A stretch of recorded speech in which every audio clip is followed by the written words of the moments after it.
بسم اللہ الرحمن الرحیم۔ السلام علیکم۔ احادیث نبوی صلی اللہ علیہ وآلہ وسلم۔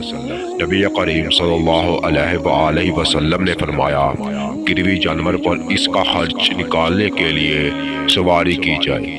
دودھ والا جانور گروی ہو تو اس کا دودھ پیا جائے۔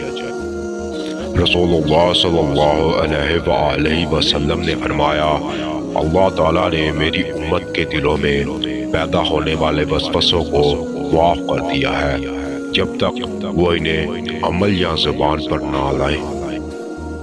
رسول اللہ صلی اللہ علیہ وآلہ وسلم نے فرمایا، جس شخص کے پاس کوئی لونڈی ہو اور اس کی اچھی پرورش کرے اور اس کے ساتھ اچھا معاملہ کرے، پھر اسے آزاد کر کے اس سے نکاح کر لے تو اس کو دوہرا ثواب ملے گا۔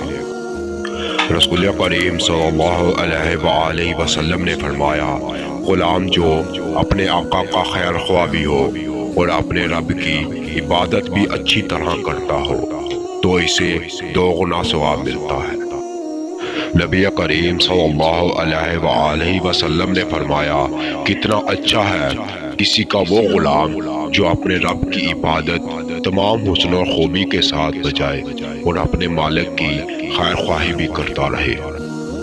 نبی کریم صلی اللہ علیہ وآلہ وسلم نے فرمایا، اے مسلمان عورتوں، ہرگز کوئی پڑوسن اپنی دوسری پڑوسن کے لیے معمولی ہدیہ کو بھی حقیر نہ سمجھے، خواہ بکری کے خر کا ہی کیوں نہ ہو۔ نبی کریم صلی اللہ علیہ وآلہ وسلم نے فرمایا، اپنا حقوہ واپس لینے والا اس کتے کی طرح ہے جو قہر کر کے پھر چاٹ جاتا ہے۔